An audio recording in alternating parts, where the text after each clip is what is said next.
Troisième partie, les types de réseaux. Les réseaux peuvent être classés selon leur taille, c'est-à-dire on a selon la distance maximale parcourue par un message au cours d'une transmission entre un émetteur et un récepteur. Selon ce critère, on distingue les types suivants. On a le réseau local, le réseau métropolitain et le réseau étendu. Bon, le premier type, c'est les réseaux locaux, ou bien LAN, en anglais Local Area Network.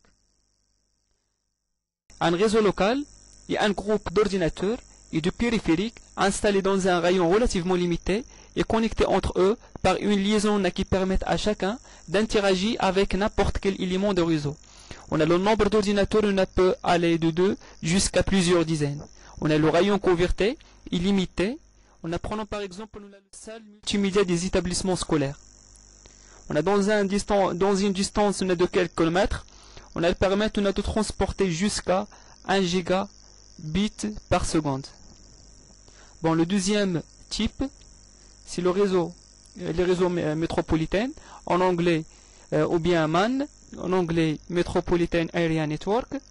Un réseau métropolitain est un réseau à grande vitesse qui peut transporter les voix, données et des images jusqu'à 200 mégabits par seconde ou plus, sur des distances inférieures à 75 km. Selon l'architecture des réseaux, la vitesse de transmission peut être plus grande sur de courtes distances.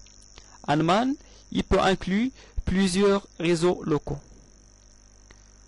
Le dernier type, c'est le réseau étendu, ou bien le WAN en anglais Wide Area Network. On a ce type de réseau, on a permis l'interconnexion de réseaux locaux et métropolitains à l'échelle de la planète, d'un pays, d'une région ou d'une ville. On a l'infrastructure et en général publique. Et l'utilisation est facturée en fonction de la bande passant réservée.